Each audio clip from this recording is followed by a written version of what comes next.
텄답니다. 할머니가 100세가 되었고 변호사는 57살이 되었습니다. 이제 얼마 되지 않아 이제 돌아가시겠지 그렇게 생각을 한 겁니다. 어떻게 됐을까요? 안 돌아가십니다. 할머니가 110세가 되었습니다. 변호사는 이제 67살이 되었습니다. 이제 좀 돌아가셔야 되는데 벌써 20년이 지났지 않습니까? 할머니가 114살에 영화에도 출연을 합니다. 이 변호사의 속이 부글부글 아마 끓었을 거예요. 그러다가 할머니가 120세가 됐습니다. 그리고 변호사는 77살이 되었습니다. 이쯤 되면 변호사는 할머니를 원망하고 저주까지 했을지도 모르겠습니다. 결국 이 속을 끓던 변호사는 77살 나이로 사망했습니다. 그리고 할머니는 2년 반을 더 살고 122세 6개월에 돌아가셨어요.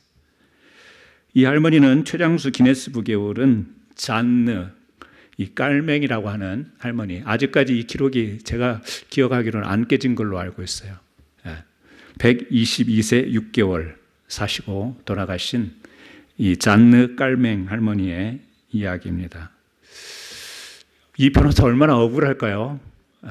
이 변호사가 할머니가 90세니까 그 당시에 수명을 계산해도 굉장히 오래 사셨고 얼마 이 할머니는 못 사실 거다 그렇게 생각을 하지 않았겠어요.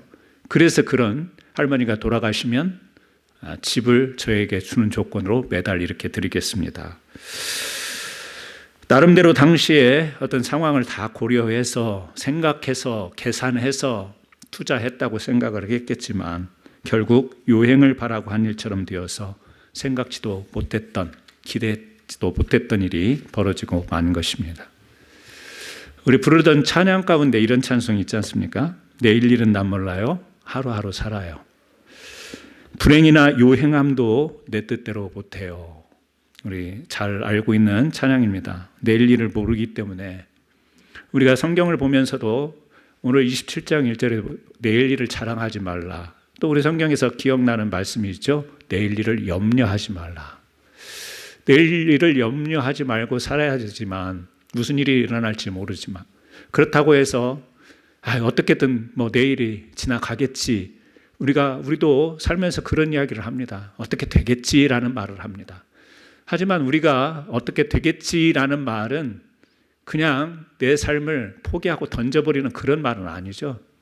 우리가 열심히 살고 또 성실하게 살아가지만 이 미래라고 하는 것을 예측할 수가 없고 어떤 때는 정말 걱정되는 일들이 놓여 있기 때문에 그렇게 좀 그런 것을 회피하고 싶은 이 마음에서 그런 말을 하는 거지 정말 내 인생을 어떻게 되든 말든 그냥 포기하는 심정으로 던져버리는 그런 의미에서 어떻게든 되겠지라는 말을 사용하는 것은 아니겠죠.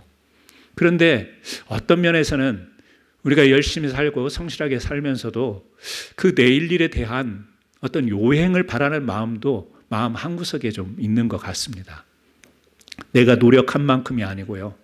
내가 어떤 수고를 한 것이 아닌데 내게 주어지는 어떤 행운, 이것을 우리가 요행이라고 말하지 않습니까? 뜻밖의 얻어낸 행운. 아마 우리 성도님들도 인생을 사시면서 뜻밖의 찾아온 행운을 다 경험하신 적이 있을 겁니다. 하지만 말 그대로 그냥 어쩌다가 이렇게 찾아온 정말 운이다 이렇게 말할 수 있는 이렇게 행운이 우리에게 다가오는 것 우리가 정말 그렇게 생각할 수 있냐라는 거죠. 우리는 복잡하게 생각하지 않죠. 나에게 그냥 좋은 일이 일어날 때 행운이라 이렇게 생각을 하는데요. 여러분 우리 그리스도인들도 믿음의 생활을 하면서 이 요행을 바라는 것처럼 우리 믿음 안에 그것을 담고 있을 수도 있습니다. 하나님께 은혜를 구한다고 하는데 하나님께 복을 구한다고 하는데 그 하나님의 은혜, 하나님의 축복 이것과 우리가 바라는 어떤 요행 이것과 교묘히 겹쳐 있어서 구별하기가 쉽지 않은 우리들의 마음 상태가 있을 수가 있습니다. 우리 입장에서는 뜻밖의 선물일 수 있지만 하나님의 입장에서는 태초부터 세우신 계획하시고 섭리해서 우리에게 주시는 그런 축복 아니겠어요? 은혜 아니겠어요? 유행이 아니라 하나님의 계획이요, 하나님의 은혜요, 하나님의 축복이라고 하는 것. 그래서 우리는 조금이라도 하나님을 바라보면서 마치 요행을 바라는 그런 심정과 요행을 바라는 자세로 하나님의 은혜를 구해서는 안 될 줄로 압니다. 그래서 우리 그리스도인들 안에는 이 하나님의 확실한 구원과 확실한 그 말씀, 이 토대 위에서 우리가 하나님을 의지하고 하나님을 바라고, 그래서 그렇기 때문에 우리는 더더욱 하나님께 순종하고 성실하고 진실되게 살아가야 되는 것, 이것이 우리 그리스도인들이 내일을 살아가야 될 삶의 모습이 아닌가, 이렇게 생각을 합니다. 우리가 보통 은혜 그러면 이 하나님께서 우리에게 베풀어 주신 은혜 그러면 구원을 생각하지 않습니까? 우리의 구원은 어떻게 주어지죠? 우리가 늘 교리에서 말하는 것처럼 우리의 공로로 얻어지는 것이 아니라 하나님께서 주신 은혜로 구원을 받는 것이다, 이렇게 이야기를 합니다. 우리의 공로, 노력, 우리의 어떤 하나님 앞에서 조건을 채우는 그런 것으로 인해 구원을 받는 게 아니고 전적으로 하나님이 우리에게 베풀어 주신 선물, 은혜로 구원을 받는다, 이렇게 이야기를 합니다. 그래서 은혜 그러면 우리가 그 내용이 이 맥락의 이 교리가 딱 생각이 나는 거죠. 하지만 이것은 은혜의 단면이라고 하는 것을 이미 여러분들이 잘 알고 계실 줄로 믿습니다. 구원은 은혜로 받는 것이지만 우리의 행동과 또 그리고 우리의 순종, 이런 것 상관없는 은혜가 아니라는 사실이에요.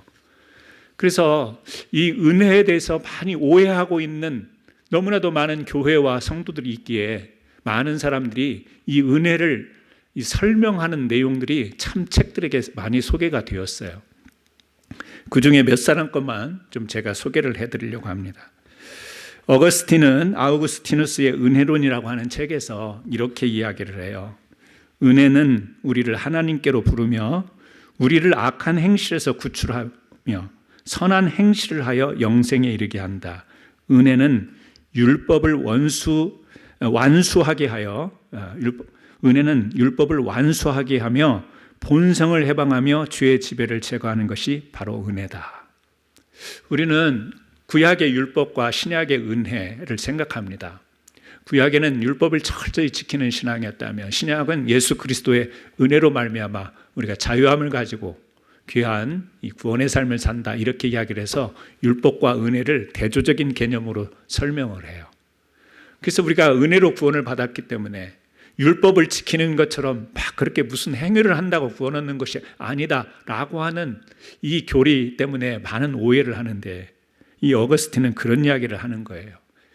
은혜가 주어진다면 이 율법을 완수하게 하는 것이다. 그러니까 별개의 것이 아니다. 상반된 개념이 아니다. 이것은 연결되어 있다. 그러니까 율법을 우리가 준수하는 것은 옛 것이니까 지키지 않아도 돼, 이게 아니라는 거예요. 은혜를 받게 되면 그 율법을 완수할 수 있는 힘을 하나님이 우리에게 주신다, 이렇게 설명합니다.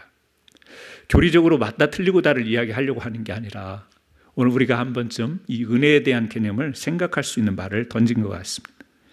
독일의 신학자 본헤퍼는 나를 따르라라고 하는 책에서 이렇게 이야기를 해요. 루터의 믿음으로 구원받는다는 이 은혜의 발견이 예수님의 계명에 대한 순종의 면제를 의미하는 것은 아니다. 올바른 순종은 은혜에서 시작되는 것이다. 그러니까 우리가 믿음으로 구원을 받는데 행위, 순종하는 이 행위, 이것이 면제된 게 아니라는 거예요. 그러니까 하나님 앞에 우리가 믿음으로 구원을 받지만 그 믿음으로 구원을 받는다는 안에는 우리들의 실천, 행동, 순종, 이것이 포함되어 있다. 면제된 게 아니다. 지금 그런 이야기를 합니다. 베스트셀러가 된 존 베벨 목사님은 여호와를 경외하라는 책에서 이렇게 이야기를 해요. 좀 긴데요, 제가 읽어드리려고 해요. 많은 교회들이 가르치고 있는 믿어온 은혜는 진정한 은혜가 아니라 왜곡된 은혜일 수 있다. 이것은 하나님에 대한 경외를 게을리하고 하나님의 선하심만을 지나치게 강조한 결과이다. 수많은 신도들과 지도자들이 하나님의 사랑과 은혜로 모든 것을 포장하여 불순종을 변명하는 것을 들어왔다.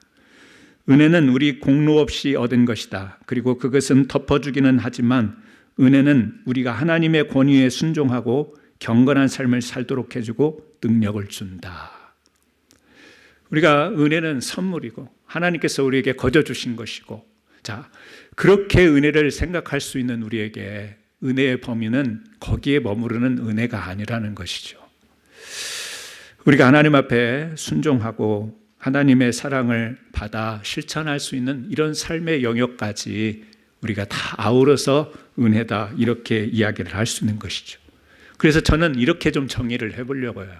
이런 많은 말들을 좀 종합해서, 은혜라고 하는 것은 하나님의 뜻을 행하고자 하는 마음이 일어나는 것, 갈망이라고 그러죠. 갈망.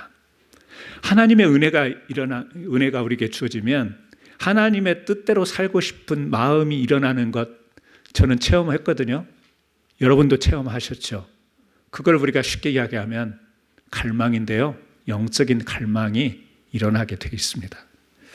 그리고 하나님의 뜻을 행할 수 있는 힘이 주어지는 것, 이게 은혜죠. 하나님의 뜻을, 하나님의 말씀, 하나님의 약속을 지키겠다라는 이 열망, 갈망이 일어나면서 그 열망만, 갈망만 일어나는 게 아니라 실제 그 일을 행할 수 있는 힘을 하나님이 우리에게 주시는데, 그 힘을 내가 가지고 있는 이것이 진짜 은혜가 아닐까. 그래서 저는 은혜 그러면 두 가지 단어가 생각이 납니다. 하나님에 대한 갈망, 그리고 하나님이 주시는 힘, 권능, 능력, 이 두 가지. 저는 우리 사랑하는 성도님들이 이 은혜로 오늘을 살아가고 내일을 살아가기를 주의 이름으로 축원합니다. 어떻게 되겠지, 잘 되겠지라고 하는 이 바람의 요행이 아니라 하나님의 은혜, 내가 하나님을 갈망하니 내일을 살 수 있는 힘을 주옵소서, 하나님의 뜻대로 살 수 있는 힘을 주옵소서, 이 은혜로 살아가는 저와 여러분 되기를 주님의 이름으로 축원합니다. 여러분, 이 하나님께서 우리 마음속에 은혜를 주시고 또 이 갈망하는 마음을 주시고 힘을 주실 때, 정말 우리 신앙이라고 하는 것은 우리가 표현하는 대로 살아있는 신앙, 생동감 있는 신앙, 이렇게 말할 수 있을 텐데요. 여호수아 15장에 보게 되면 갈렙이 등장해요. 여호수아와 갈렙 있지 않습니까? 나이를 많이 먹은 연장자였어요. 그런데 가나안 정복을 이제 함에 있어서 여호수아와 못지않는 귀한 리더십을 보이는 이 갈렙의 이야기가 이 여호수아 15장 16절 또 그리고 14절에 나와 있는데요. 여호수아 15장 16절 주보 뒤에 있어서 같이 한번 읽어보겠습니다. 갈렙이 말하기를 기랴세벨을 쳐서 그것을 점령하는 자에게는 내가 내 딸 악사를 아내로 주리라 하였더니. 자, 조금 장면 설명이 필요한 것 같습니다.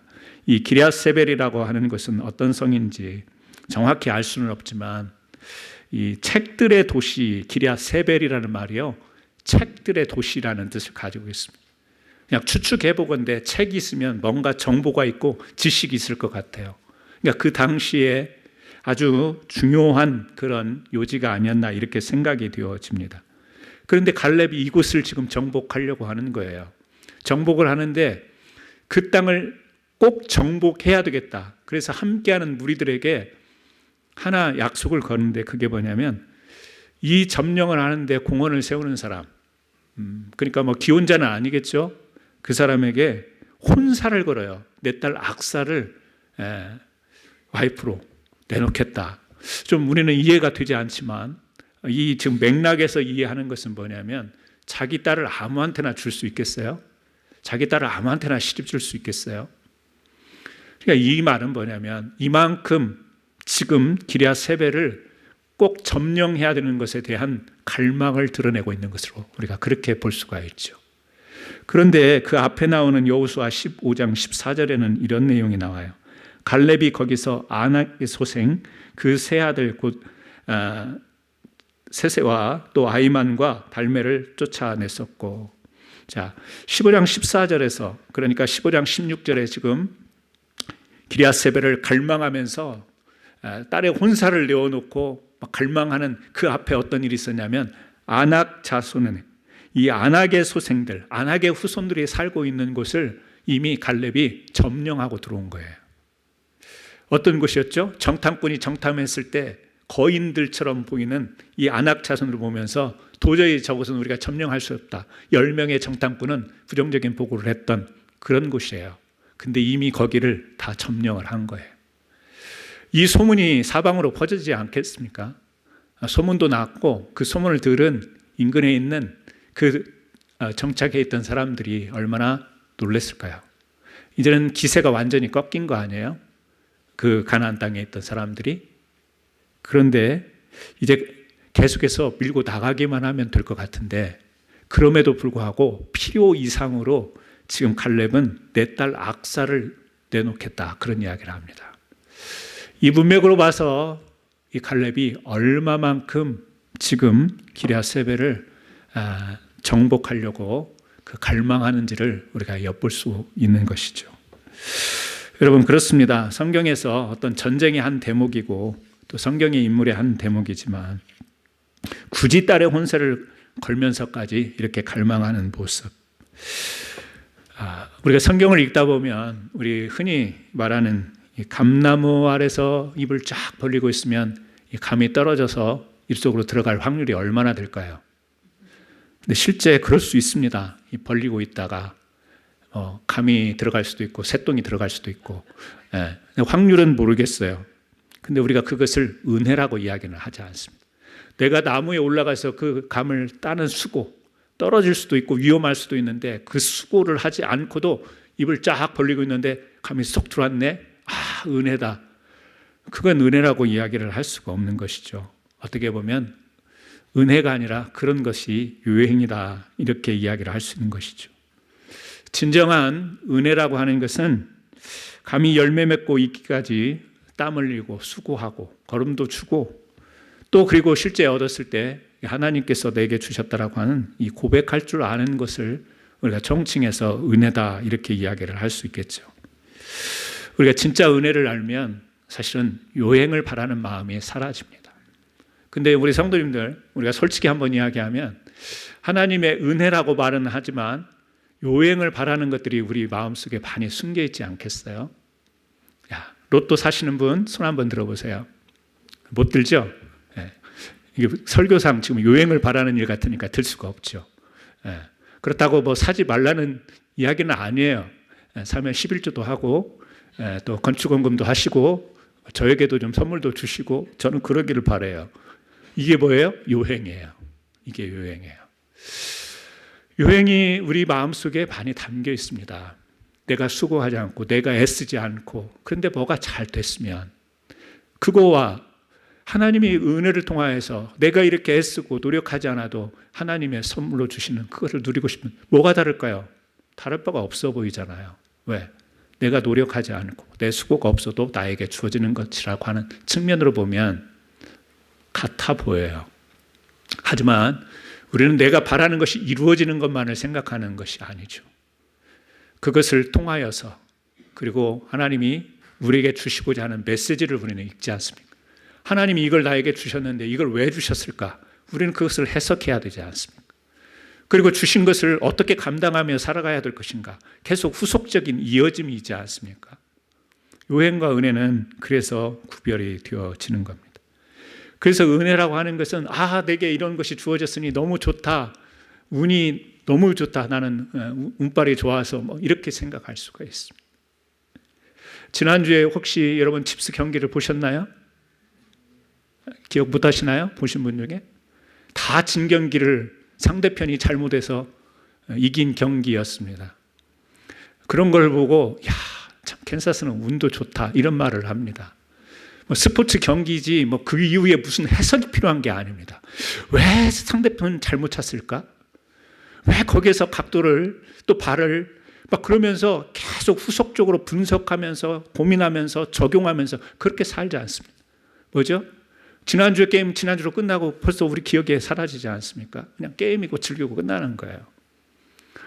캔사스 팀이 참 운이 좋아, 그걸로 끝나는 겁니다. 하지만 은혜는 그게 아니지 않습니까?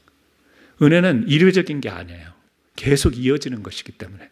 그래서 우리의 삶이라고 하는 것이 내일 어떻게 되면 되겠지라는 것으로 그치는 게 아니라 우리는 계속 하나님이 말씀하신 성실과 게으르지 않음과 부지런함과 우리 책임을 완수하는 그 사명의 삶을 계속 살아야만이 은혜라, 이렇게 이야기를 할 수 있는 것이죠.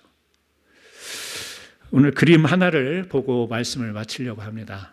그림 하나 화면에 좀 띄워주시고요. 잘 이게 빛이 비쳐서 잘 보이지가 않는 것 같습니다. 도움이 됩니다. 그림인데요. 저도 처음 봤을 때는 이게 무슨 그림인가 했습니다. 아마 앞에 있으니까 잘 안 보여서 조금 설명을 해드리려고 합니다. 1885년에 완성된 The Potato Eaters, 그러니까 감자 먹는 사람들이라는 제목의 그림입니다.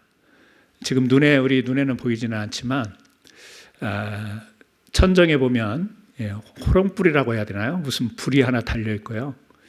좀 전체적으로 그림 색깔이 어두침침합니다. 그러니까 아마 밤에 저녁이 되어서 저녁 식사를 하고 있는 모습인 것 같은데, 그 저녁 식사의 메뉴는 이 감자인 걸로 보입니다. 그리고 옆에 하얀 머리 이렇게 쓴 제일 이쪽에 잔을 딸고 있는데 그게 커피로 보이는데요. 이 그림은 우리가 잘 알고 있는 빈센트 반 고흐가 작품 초기에 그려서 그때 당시에 많은 사람들로부터 혹평을 받았던 그림입니다. 뭐 이런 그림을 다 그렸어, 이런 평을 받았던 그런 그림이었습니다. 이 그림의 배경은 좀 있습니다. 내용을 우리가 그걸 이야기하려고 하는 건 아니에요. 봉건제가 군주제로 바뀌고, 그래도 변하지 않는 것은 이 착취와 억압, 당시 사회가 그랬다라는 거예요. 반 고흐는 그림을 통해서 자기가 전하고 싶은 메시지가 있죠. 농촌에서 시골에서 농사 짓는 사람들, 이 착취와 억압이 사회는 변하지 않는 것으로 자리 잡았지만 또 하나 변하지 않는 것이 있다면 그것은 농촌에서 농사 짓는 가난한 농부들의 그 성실한 노동, 이것도 변하지 않는다. 그래서 이 손으로 수고해서 노동을 통해서 그 작은 것 얻어낸 이 감자를 저녁 식사로 하고 있는 이 모습을 그린 거예요. 그래서 전체적인 이 그림의 이제 그 그림을 해석하는 사람들이 이 그림의 색깔이 바로 이 감자, 흙에서 막 캐내온 감자 색깔의 그 흑색 컬러로 이렇게 전체적인 그림이 그려졌다, 이렇게 이야기합니다. 고흐가 네덜란드 사람 아닙니까? 네덜란드에서는 감자를 흙 속의 사과라고 불렀다고 합니다. 흙 속의 사과. 그러니까 이 전체적인 그림이 굉장히 어둡습니다. 가난한, 그리고 좀 우울해 보이고, 그렇지만 이 불빛에 비친 저 사람들의 얼굴은 되게 빛에 비쳐서 이 진지한 모습을 보이고 있는데, 빛이 비쳐서 밝은 모습이 보이고, 또 그들의 손이 감자를 짚는, 커피 잔을 따르고 있는 이 손이 그 빛에 의해서 밝게, 상대적으로 전체적인 그림은 어둡고 우울한데 얼굴과 손은 밝은 것으로 표현을 했다. 그래서 이 그림에서 찾아볼 수 있는 것은 생동감이다, 이렇게 이야기를 합니다. 그러니까 당시의 억압, 착취, 그리고 가난한 사람들이 뭐 감자 외에는 뭐 식량도 없는, 뭐 그런데 한 끼 식사를 하는데 얼굴에 웃음기도 없어요. 근데 얼굴이 빛에 비쳐 있어요. 진지하게 보여요. 이 감자를 먹는 손이 빛에 비쳐서 밝게 보여요. 이게 뭐냐면, 비록 상황과 환경은 어려울지라도 자기네들이 성실하게 농사하고 애를 써서 얻은 이 감자를 이제 한 끼 식사로 먹는 이 모습이 생동감 있는 모습, 살아있는 모습, 이것을 이 고흐가 그려낸 것이다, 이런 해석을 합니다. 불 켜주시고요. 저를 안 쳐다보고 다 저기만 보시니까 이제 저를 좀 쳐다보고. 여러분, 그렇습니다. 한 세대의 그림을 통해서 전달한 메시지가 있지만 우리가 살고 있는 지금 삶도 마찬가지 아니에요? 어떻게 보면 감자 색깔과 같은 흙에서 막 캐내온 갈색 같기도 하고 녹색 같기도 한 그런 어두침침한 세상 속에서 우리가 지금 살아가고 있지 않습니까? 사회가 그렇고 정치가 그렇고 경제가 그렇고 내일 일을 알 수 없는 그런 주어진 삶을 살아가지 않습니까? 그런데 하나님이 주신 우리에게 은혜가 있습니다. 하나님이 우리에게 주신 약속이 있습니다. 그것을 우리가 은혜라고 이야기를 하는데, 그것을 붙잡고 오늘 또 주어지고 내일 또 주어질 삶을 우리가 그냥 어떻게 되겠지라고 하는 요행이 아니라 오늘 또 부지런하게 우리에게 주신 노동, 또 우리들에게 주신 육신, 우리들에게 주신 마음, 이것을 건강하게 가꾸고 힘을 동원해서 하나님에 대한 갈망과 하나님이 주신 힘을 통해서 열심히 살아가는 생동감 있는 삶을 살아가는 것이 바로 오늘과 내일을 살아가야 될 우리의 모습이 아닌가. 그래서 오늘 설교 발미에 이런 질문을 하는 거예요. 여러분 손을 한번 보십시오. 여러분의 손에 생동감이 있는지. 여러분의 얼굴을 한번 보십시오. 지금 볼 수 없죠? 집에 가셔서 거울을 보셔야지. 생동감이 있는지. 영적인 생동감이에요. 피부의 생동감을 말한 건 아니에요.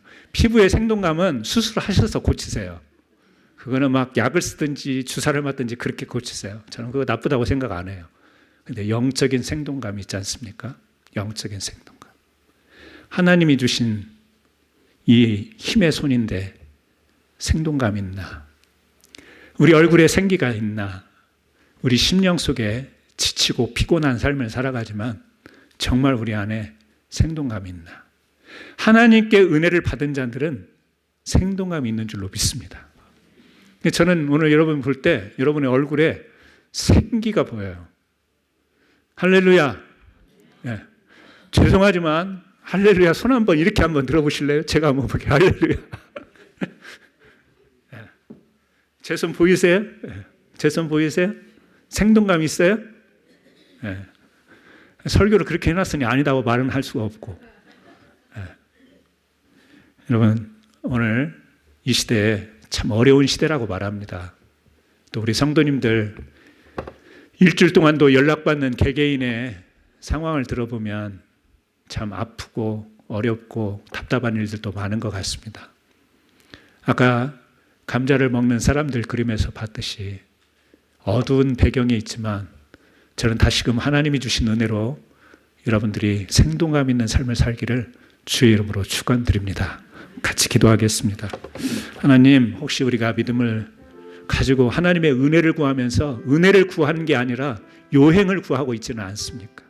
그냥 당장 이 문제만 해결이 되고 당장 이것만 있으면 좋을 것 같은 요행을 구하는 게 아니라 하나님 지속적으로 하나님의 뜻을 갈망하며 하나님의 뜻을 이루고 사는 이 힘있는 삶을 살기 위한 은혜를 구할 수 있는 저희들에게 믿음을 허락하여 주옵소서. 이 시간 우리 같이 한번 기도드리겠습니다. 하나님 아버지, 오늘 또 저희를 귀한 교회로 불러주셔서 이 시간 저희들을 잠언서의 말씀을 통해서 다시 한번 우리 인생의 교훈을 받습니다. 내일 일을 자랑할 수도 없는 불확실한 내일을 사는 저희들입니다. 오늘을 살아가면서 세상을 보니 온통 어두운 구석입니다. 그렇지만 하나님, 주의 성령의 빛은 우리 얼굴과 우리의 손과 우리의 심령을 비추어서 오늘 또 은혜 받은 우리들은 생기 있는 삶을 살아가야 될 줄 믿습니다. 하나님, 혹시라도 우리 마음이 어두워져서 요행을 바라보고 우리가 말씀에 의한 기적이 아니라 이 땅에서 사람들이 바라는 그런 기적의 갈망을 가지고 살지 않게 하시고 참된 하나님이 주신 노동과 성실과 부지런함으로 이 땅 가운데 아름다운 주의 사명 감당하는 믿음의 사람들로 살아가게 하여 주옵소서. 예수님의 거룩하신 이름으로 기도드리옵나이다. 아멘. 봉헌 찬송 하십니다.